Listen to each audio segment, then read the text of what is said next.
Chloe Burdett here with head men's basketball coach Blake Mellinger. So, Coach, you guys took a trip to Charlotte, North Carolina. You guys played number 15 ranked Queens on Saturday, and you took the loss. The Royals seemed like they really couldn't miss in either half, but more specifically the first half. They shot an 80% from the arc, which is unheard of. You did hold SAC Player of the Week, Jaden Turner, to only 10 points. So how do we think about how you guys played on a tough team like Saturday? Yeah, I thought the first half we played really well.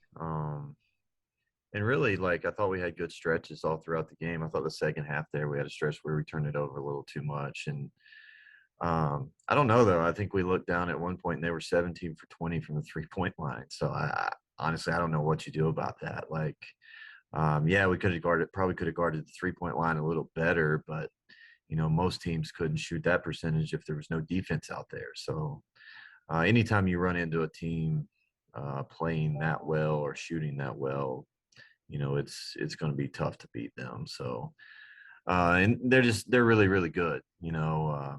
Our best hope is all these rumors are true and they go Division One, so we don't have to play them again. But they've got experienced guys. They've got guys that can score basically at every position. I thought we did a good job on their bigs, which is what we set out to do going into the game. And then sure enough, as soon as we kind of get those guys under control, they start banging threes on us. So it's kind of pick your poison against them.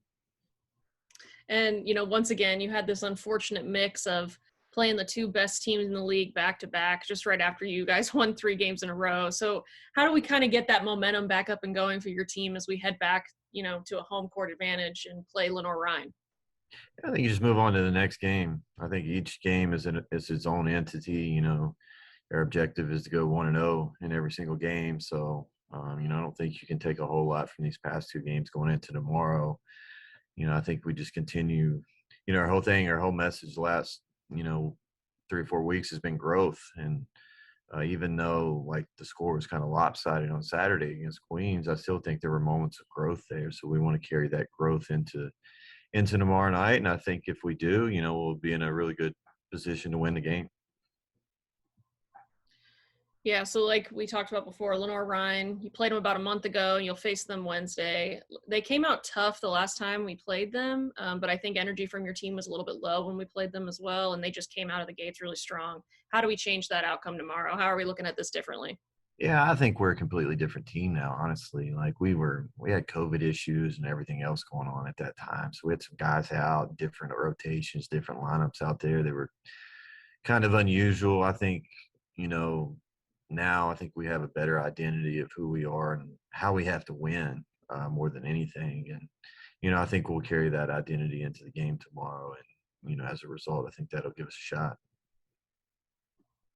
UVA-wise Cavaliers will be back home to face the Lenore-Rhine Bears at a 7:30 p.m. tip tomorrow. Thanks, and good luck, Coach. Thanks, Chloe.